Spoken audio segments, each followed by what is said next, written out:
Assalomu alaykum savoqdoshlar. Hozir biz 10 darsning muzokarasini qilamiz. Biz 10 darsda asosliq o'rgangan mazmunimiz kishilik almashlar haqida bo'ldi. Kishilik almashlar. Biz kishilik almashlar bilan birlik bilan, ayollik birlik bilan ilk soatlik darslarimizda dars oraliqida o'rgangan. Bugun umumiy ixchamlab kishilik almashlarning 3-shaxs, 2-shaxs va 1-shaxs shakllari va buning ichidan mustaqil keladigan, ya'ni bosh kelishdagi shakllari va tushum kelish va egilik kelish shakllari haqida to'xtaldik. Biz oldi bilan sizlar tushunmagan yeringlarni so'rab qo'yg'icha, savollar bo'lsa, darsxonamizga tashlasanglar bo'ladi. Uni so'rab qo'yg'icha men bu mazmunlarni qisqacha takrorlab o'taman. Bu kishilik almash intayin muhim. Endi biz Uyg'ur tilimizda ayol kishini u demoqchi bo'lsakmi u deymiz, er kishini u demoqchi bo'lsakmi u deymiz. Sen degan gapmi er kishiga ayol kishi o'rtaq ishlanadi, ammo arab tilida buning ayrim. Er kishini bilak, ayol kishini bilak deymiz. Onda bo'lsa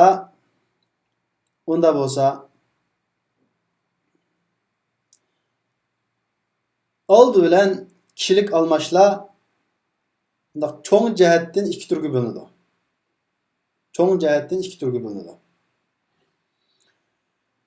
Ular qaysi deganda birisi bosh kelishdagi almash. Buni arab tilida ad-damairul munfasila deb ataymiz. Ya'ni mustaqil almash degan bo'ladi tarjimasi. Biz buni Uyg'ur tilidagi bosh kelish almash deb tushunsak bo'ladi. Ya'ni bu jumlaning boshida mustaqil keladigan almash, ega bo'laydigan shundaq mustaqil bira sim yoki fe'lga ulanib emas, mustaqil keladigan almash. Ikkinchi turi ulanma almash. Bu ulanma almash ismi qo'shilgan vaqtida egilik kelishni ifodalaydi. Fe'l qo'llangan vaqtida tushum kelishni ifodalaydi. Endi biz buni bilan bir-birlab tunishimiz. Oldi bilan mustaqil almash. Ya'ni ad-damairul munfasila, ya'ni bosh kelishdagi almash. Mustaqil almash ya'ni bosh kelishdagi almash deb tushunsangiz bo'ladi. Hozir sizlar ekranda ko'rgandek buningmi birinchisi, ya'ni 3-shaxs bo'lgan g'oib deymiz arabda. 3-shaxs erlik birligi huwa. Bu bosh kelishdagi, ya'ni munfasil, mustaqil bosh kelishdagi almash. 3-shaxs erlik birlik huwa. Huma bu 3-shaxs erlik ikilik. Hum bu 3-shaxs erlik ko'plik. Shuni ular degan gap. Ular. Mana bu u ikkisi, ular degan bu uchi 3-shaxsningki mustaqil bosh kelishda keladigan shakli. Shunga huwa talibun desak jumla 5 qana qildik, keldi. Hum tullabun desak bu jumla 5 keldi. Demak bu mustaqil jumla 5 keladigan bosh kelishda almash. Endi buning ayolliqi cho'u desa hiya 3-shaxs ayollik birlik, huma o'xshash erlik ayolligi, hunna bu 3-shaxs ayollik ko'plik. Ya'ni u ayollar degan gap. Hunna talibatun deganga o'xshagan. Endi 2-shaxs, ya'ni bosh kelishning, ya'ni munfasil bo'lgan bosh kelishningki 2-shaxs erlik birligi anta.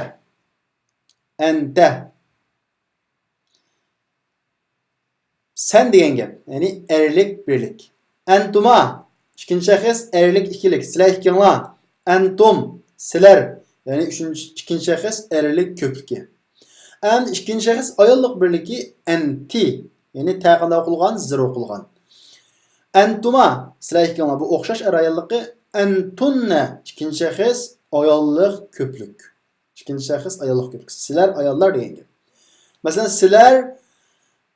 sizlar o'quvchilar deb qizaloq jumla tuzmoqchi bo'lsak, antunna talibatun deymiz. Antunna talibatun. Bu yerda antunna bosh kelishdagi ism, bu mubtada, ya'ni ega bo'ladi, talibatun xabar bo'ladi deymiz. Endi 1-shaxs cho'u desa, 1-shaxs ana bu birlik shakli, ayolga o'rtaq. Er kishimi ana deydi, men deganni, ayol kishimi ana deydi, men deganni. Ko'plik shakli cho'u desa nahnu. Biz degan gap bu ayolga o'rtaq. Ko'p ayollar bo'lsa, biz demoqchi bo'lsa nahnu deydi. Ko'p erlar bo'lsa-mu, biz demoqchi bo'lsa nahnu deydi. Endi buni ikkilik bo'lsa ikkilik yo'q. Buni ikkilik bo'lsa ikkilikni nima deymiz deganda nahnu ishlatamiz. Mana bu mustaqil, ya'ni bosh kelishdagi kishilik almashlar. 3-shaxs erlik ayollik, 2-shaxs erlik ayollik, 1-shaxs Birlik köplik. Muşu boyunca ağırladı. Cemi 14 xil. Bunu yadlaysınlar. Pişik yadlaysınlar. Endi bu almaşlarınki biz yuqorida o'rganganimiz mustaqil almash. Jumlaning beshliklardan boshqarishlik almash. Endi buni ulanib keladigan, masalan sen desek, sening demakchi bo'lsak yoki sizni demakchi bo'lsak, sening desak igilik kelish shakli shundaqmi? Seni demakchi bo'lsak tushunilish shakli. Bu shakldagi ya'ni bir ism yoki fe'lga urishib keladigan shakli qaysi deganda bu arab tilida biz buni ad-damairul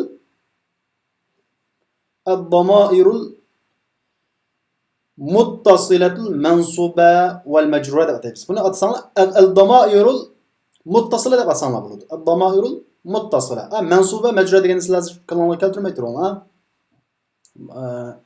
Ya'ni tutishib keladigan almashlar. Tutishib keladigan almashlar. Ular qaysi deganda bu bayatning tartib bo'yicha 3-shaxs erlik birligi hu. Buning mustaqil qaysi? Huwa. İkilik shakli bu oluşib keladiganki huma. Köpükçü hum.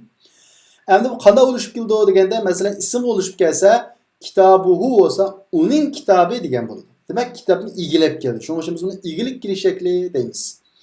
Kitabuhuma bu ikkisining kitobi degan bo'ladi. Kitabuhum ularning kitobi.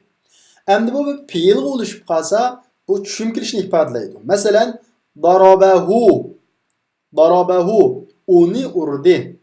Darabahu uni urdi. Uni tushunilish, sharkat uni o'zligi qanday qildi? Tushdi. Darabahuma u ikkisini urdi. Darabahum ularni urdi. Mushu bo'yicha bo'ladi. Endi buning ayolligicha bo'lsa, hiya bu boshqalish mustaqil. Shunda buning igilik kelish yoki tushunilish shaklicha bo'lsa, ha. Igilik kelish va tushunilishga mush bir xil, ha, ismlarda bo'lsin. Ya'ni ismga qo'shsak igilik kelish, kitobu deganga o'xshagan. Fe'lga qo'shsak tushunilish, darabahu. Kitabuhuma hu, darabahuma hu qo'shiladi. Ayollik shakli hiyaninki igilik kelish shakli ha. Kitabuha bo'lsa uning kitobi, ya'ni u ayolning kitobi degan bo'ladi. Darabaha u ayolni urdi degan bo'ladi. Huma ikilik shakli, hunna ko'plik shakli. Darabahunna u ayollarni urdi. Bu yaxshi bo'lmagan misol hamda. Kitabuhunna u ayollarning kitobi. Endi ikkinchi shaxs igilik kelish yoki tushunilish shakli bo'lsa ka. Kitabuka sizning kitobingiz. Darabaka bo'lsa sizni urdi. Demak, fe'l qo'llanasidan bo'ldi ekan, fe'l qo'llansa tushunilish. Kuma darabakuma sizlar ikkinglarni urdi yoki kitabukuma sizlar ikkinglarning kitobi. Kum kitabukum sizlarning kitobingiz. Demak, kum antumning nimasi ulanib keladigan shakli. Endi muxotaba ikkinchi shaxs ayolligicha, ya'ni antining igilik kelish shakli qaysi desa ki. Kitabuki sizning kitobingiz. Darabaki sizni urdi degan gap, ha. Kuma ikilik shakli kunna. Kitabukunna, darabakunna deganga o'xshagan. Yoki desa bu birinchi shaxs, ya'ni ananing igilik kelish shakli. Masalan, kitobi desa mening kitobim, beyti mening uyim deganga o'xshagan. Nacho ko'plik shakli, kitabuna beytuna deganga o'xshagan deymiz. Yana bir takrorlay, bu ulanib keladigan, ya'ni ad-damairul muttasila ulanib keladigan almashlar ismga ulansa igilik kelish ma'nosi, fe'lga ulansa tushunilish ma'nosini ifodalaydi deymiz. Mana bu bugungi darsimizdagi asosli grammatikalik mazmun. Endi biz buning qo'shimcha yana bir narsani o'rgandik bugungi darsimizda. U qaysi deganda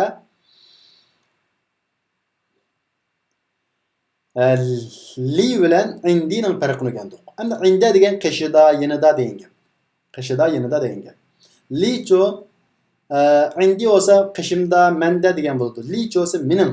Bu bir igidorchilikni ifodalaydi. Buningda neresi keraklarga yoki vaqtliq turadigan narsalarga indi ishlatamiz. Masalan, mening qishimda pul bor, mening qishimda uy bor, mening qishimda kitob bor, qalam bor deganiga li emas, indini ishlatamiz. Li cho'dsa o'lguch bilan turadigan, qarindoshlik o'lguch bilan turadi shundaqmi? Li axun mening qiz qarindishim bor. Li o'g'il qarindishim bor. Li ibnun mening o'g'lim bor. Li bintun mening qizim bor deganga o'xshagan. Demak, indi narsa kerak va doim turmaydigan, vaqtliq turadigan narsalarga qo'llanadi. Licho bu li odam o'lguncha davomlashadigan narsalarga ishlatiladi. Ikkisining ishlatish o'rni shu. Endi bugungi darsda Tushunmagan mazmun bo'lsa so'rasanglar, bo'lmasa bugungi darsimizning asosliq grammatikalik mazmuni mana bu shu.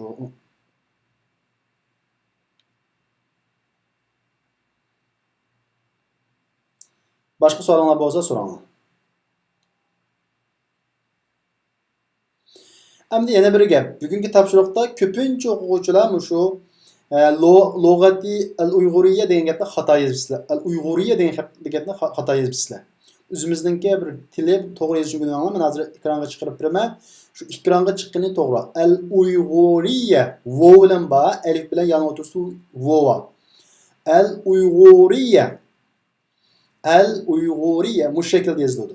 Undan keyin mesela ana min Turkiston sharqiyada ko'pincha Turkiston sharqiy eliflamsiz holat yozibsizlar. Buni eliflamli holat yozinglar. Ana minat Turkiston sharqiyya. Yoki eliflamsiz, ikkilisini eliflamsiz yozinglar. Ana min Turkiston sharqiyya. Min Turkiston sharqiyya. Ammo eng to'g'risi ikkilisi eliflamli holatda ana minat Turkiston sharqiyya. Ikkilisini eliflamli holatda yozinglar. Ama Uyg'urning yozilishi bu shaklda yoziladi. Uyg'uriyya desa Uyg'ur tili degan bo'ladi. Al-Uyg'ur deb ya bilan ta'yinlab olsanglar Uyg'ur degan bo'ladi. Uyg'uriyya desanglar Uyg'ur tili degan bo'ladi. Arabiyya arab tili, Turkiyya turk tili, Urdiyya urdu tili. Mushu bo'yicha bo'ladi. Til degan ifodalar uchun ya bilan ta'yinlashni qo'shamiz. Boshqa tushunmagan mazmunlar bo'lsa so'ranglar. Bo'lmasa bugungi darsimizning muzokarasi mushu yergacha bo'ladi.